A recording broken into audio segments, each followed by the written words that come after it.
Pessoal, meu nome é José Henrique Galdino, sou aluno de graduação da Escola de Serviço Social da Unirio.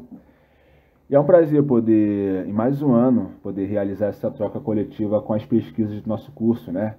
E também ter a oportunidade de mostrar um pouco dos resultados desses nossos últimos meses de pesquisa. Nesse ano, nós decidimos apresentar, nessa 21ª Jornada de Iniciação Científica da Unirio, os resultados parciais da nossa aproximação com os estudos da pós-modernidade e a relação com o serviço social. Então, preparamos esse trabalho titulado Cultura e Pós-Modernidade, Desafios Contemporâneos para o Serviço Social, onde nós mostramos alguns resultados desses nossos estudos. Então, antes de apresentar alguns dos resultados que obtivemos nesses últimos meses de pesquisa, é importante fazer a contextualização e inserir esse trabalho dentro da etapa de um processo, né? Eu faço parte do grupo de pesquisa intitulado Cultura, Marxismo e Serviço Social, Desafios para uma Nova Praxis, com a coordenação da professora Rafaela Ribeiro e com participação da Amanda, da Alice e do Darlan, onde nós, reconhecendo uma relativa ausência dos estudos culturais dentro da produção de saberes do serviço social, nós buscamos contribuir com essa análise, né? Então, de uma forma geral, o nosso objetivo de pesquisa é realizar um estudo da categoria cultura, adotando a perspectiva materialista histórico-dialética. E assim a gente reconhece o serviço social como uma profissão interventiva e organizadora da cultura. E a relevância dessa abordagem materialista consiste em enxergar a cultura como uma dimensão do ser social dentro de uma totalidade complexa, mas isso sem desconsiderar as bases materiais da produção da vida e da perpetuação da dominação de classes, né?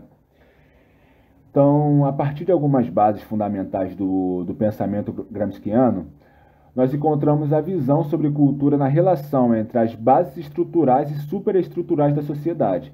Então, que cultura é, fundamentalmente, uma construção histórica e um dos pilares fundamentais de disputa nas lutas de classes na formação social capitalista.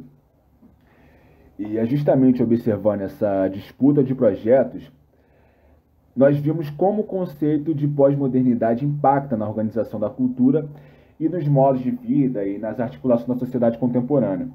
Ou seja, durante nossos estudos, nós vimos a necessidade de uma análise um pouco mais aprofundada sobre os estudos da pós-modernidade e seus impactos nas relações da sociedade de classe.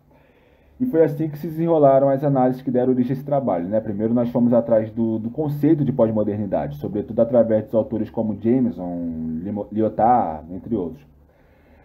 Mas antes de falar sobre a pós-modernidade, é necessário dialogar um pouco com o conceito que ela busca se opor, né? Que é justamente o conceito da modernidade. E o que é esse conceito da modernidade, né?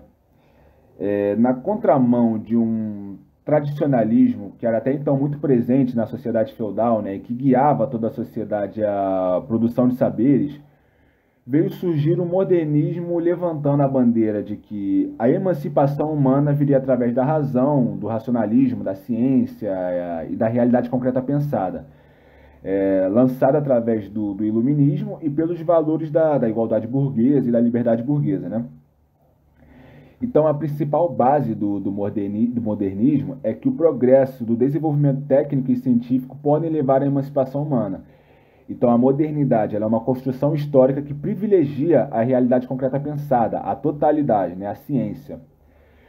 E o serviço social ele se afirma como uma profissão que tem seu respaldo interventivo e analítico através dos saberes da cultura herdado pelo pensamento social da modernidade. Mas aí, acompanhando uma série de questões internacionais complexas que envolvem as articulações das classes trabalhadoras, né, como, por exemplo, a desarticulação das lutas socialistas internacionais, o próprio colapso da União Soviética e a ascensão das ordens do neoliberalismo, começa a se estabelecer uma nova forma do modo de produção capitalista com algumas características mais singulares, né? Entre elas a consolidação da globalização, a internacionalização do capital e a mudança do papel do Estado na reprodução das ordens do capital.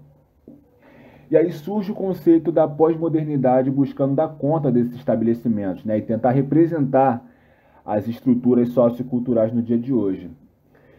E uma das principais características desse pensamento é um enraizamento do domínio capitalista, tanto de forma material como imaterial. Então, a pós-modernidade ela não enxerga formas alternativas de relações produtivas sociais, né?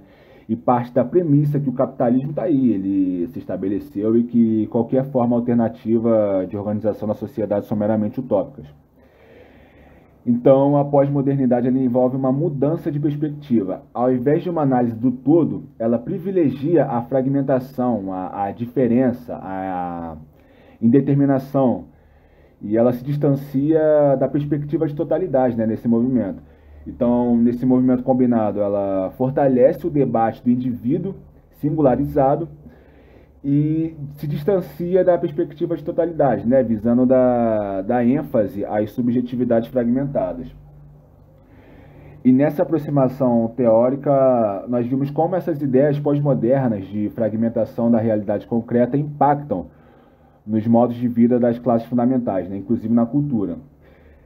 Sobretudo com o avanço das narrativas conservadoras e idealistas que são bem distantes da ciência, né, em que nós, do serviço social, com o nosso projeto ético-político de alinhamento com os interesses da classe trabalhadora, nós devemos atuar criticamente no enfrentamento dessas novas narrativas. E fazendo uso também da nossa dimensão pedagógica, né? E tendo a linguagem direta com a população usuária, com a classe trabalhadora, um instrumento privilegiado para a gente alcançar essa estratégia. Então, dentro dessas análises, nós identificamos a reprodução da perspectiva individualizante no cotidiano, onde são tiradas as análises sobre o contexto e a historicidade específica, e assim deixando de lado a conjuntura histórica que se faz tão fundamental no fazer científico, né? Então, nessa nova etapa de pesquisa, nós indicamos alguns avanços na concepção de pós-modernidade e indicamos também algumas implicações no fazer científico, sobretudo das áreas humanas. E o que nós pretendemos ao longo do desenvolvimento dos nossos estudos, o que de uma forma geral é avançar no debate dos estudos culturais dentro do serviço social brasileiro, mas também, de forma específica, ver os impactos das visões singularizadas e fragmentadas da realidade concreta na atuação profissional das assistentes sociais. Nós buscamos ver como isso distancia as ações interventivas da profissão com o atual projeto ético-político. Então, é um trabalho de crítica à pós-modernidade, né? Partindo do ponto de que a dimensão ideológica nas relações sociais capitalistas nos possibilita utilizar da cultura para atuar pelos interesses da nossa classe. Então, é fundamental compreender que o serviço social ele se insere na reprodução da vida social, tanto nas bases materiais como imateriais, e isso envolve a organização da cultura e os modos de vida. E são esses os avanços que obtivemos nesses últimos meses de pesquisa. Nós pretendemos, na próxima GIC, indicar os avanços nos estudos da pós-modernidade nas relações interventivas do serviço social, algo que, como não conseguimos avançar tanto, né, ficou ainda como lacuna.